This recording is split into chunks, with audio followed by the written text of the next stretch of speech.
side effects. Now, as you know, when you're taking performance enhancing drugs, you run the risk of experiencing unwanted side effects from the drugs. Now, that the degree of the side effects and if you get them at all really varies entirely from person to person. Now, I'm going to tell you about some of the side effects that I've experienced in my journey of kind of bioengineering, biohacking, steroid abuse, having fun, having some parties, and yeah, you can see for yourself if it's worth it. So the first thing we're going to talk about is hair loss. My first cycle, 500 milligrams of testosterone. No hair loss prevention protocol in place at all. I was uh I was taking the 500 milligrams within a month. I was looking like I was on steroids. Like people was asking, "Are you natty, bro? Are you natty?" And all of a sudden, running my hands through my hair, boom! It's like just falling out. I'm showing it to my friend. I'm like, "Look at this!" I put my hands through my hair and it's just falling out. Like, and he's like, "Bro, stop it! Stop doing that!" And I'm like, "Well, they're falling out anyway." Anyway, the mistake I made here was not getting a hair loss prevention protocol in place before I started my cycle. Now, I'm currently using RU 58841, a topical experimental anti-androgen, the powders for which I buy from China, and other hair loss prevention protocols, the harder ones like finasteride. They haven't agreed with me, and I'm too scared to take minoxidil. I know it can have cardiac effects. I don't want to have side effects from the things I'm stopping using. Stop taking the side effects or whatever. I don't want that. So I'm just sticking with the RU, keeping my testosterone low, and seeing how I go. Next is hair growth. Like when I first started this PED journey, I was smooth, like like a baby all over my back. I didn't have any hair, didn't have virtually any chest hair or stomach hair. Now it's a hairy mess. My back doesn't look that attractive wearing a vest. I mean, it does with the copious amounts of muscle I've accrued. However, the hairs, they just bustling, they're bristling, they're everywhere. So I need to shave my back on the regs when the summertime comes, or if I'm feeling inclined to get in a sauna. Otherwise, it's a bit unsightly. The rest of the time, I don't care too much about it. Like, let it just do its thing. Anyway, hair growth as well as hair loss. The dichotomy. Okay, next we're talking gynecomastia.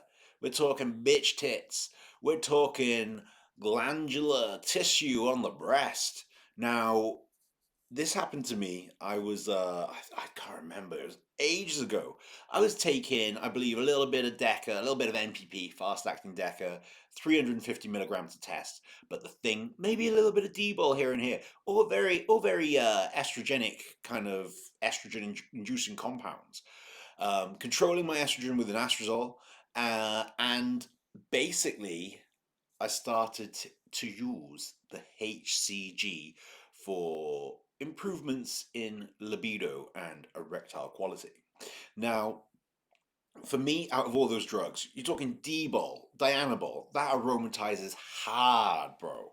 Then you got your NPP, your fast-acting Deca, that aromatizes and it makes your testosterone aromatize, and it's a progestogen, so it can cause gyno from that side as well.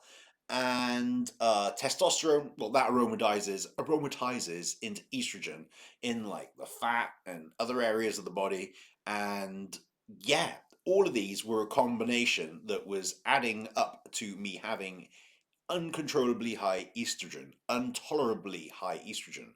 Now, the thing that pushed it over the edge was the human chorionic gonadotropin, the HCG.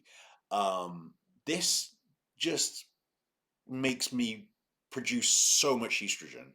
I know that the extra testosterone is produced in the gonads, and I don't know if it has to go through fat to get to other things and it aromatizes, but for me, it increases my estrogen significantly, and cause gyno. Now, I only really have gyno in my left nipple. It's a small hard lump. It's actually kind of useful because it's a gauge, it's a barometer for how much estrogen I have, estrogen to testosterone ratio, the androgen to estrogen ratio in my body. And if the estrogen side of things gets a little bit too high, it starts to tingle, it starts to hurt, the nipples all weird, but I don't like it. It's when you get down to lower body fat levels, it's a bit unsightly. With higher body fat levels, the nipple can look puffy.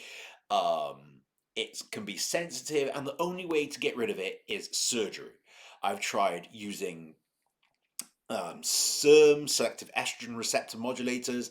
I've tried using tamoxifen, raloxifene, the strongest SERM in existence, and yeah, the only way to get it is to cut it out. So I am controlling my estrogen levels by having daily administrations with a small little insulin syringe of testosterone hitting that daily. Therefore, the spikes aren't getting so high, and the conversion to estrogen at that spike isn't as high as it would be if I was doing every other day, twice a week, once a week, or like, God forbid, once every 2 weeks. The spike of estrogen at that point would be crazy. Anywho, that's the gyno done. Now, next, let's talk about some more temporary side effects, some of which can have quite permanent consequences. So the first we're going to talk about is spots. I have had acne from taking performance enhancing drugs. I've had like spots on my face, spots on my body. I know when usually it's my estrogen is climbing too high. So that's one of the cues for telling me when my estrogen is getting too high. I have swollen ankles. I just have extra water retention. I gain weight physically, and I get sensitive nipples, and I have acne. For some people, it can be really bad. It can cause like horrific scarring, which can be absolutely life changing. For me, it's just a signal, hey, dude, your estrogen's getting a little too high. Bring it back down. Keep it top of where you can handle and keep your cardiovascular system healthy. Because we all know that E2 is very good for the cardiovascular system. Like low E2 is really bad for your cardiovascular health. So, yeah, that's how I've dealt with acne. Just keep my estrogen in range and everything's cool. I do know that when you come off cycle, things can be a lot worse. All the hormones are fluctuation. Just keep everything stable. Daily injections. Keep all your hormone levels stable, and you'll be a lot less likely to have the acne. I have also experienced erectile dysfunction. No, the shame. Yeah, that's right, guys and ladies. You can experience a soft penis by taking performance enhancing drugs. Yeah, basically, yeah, loads of times. Well,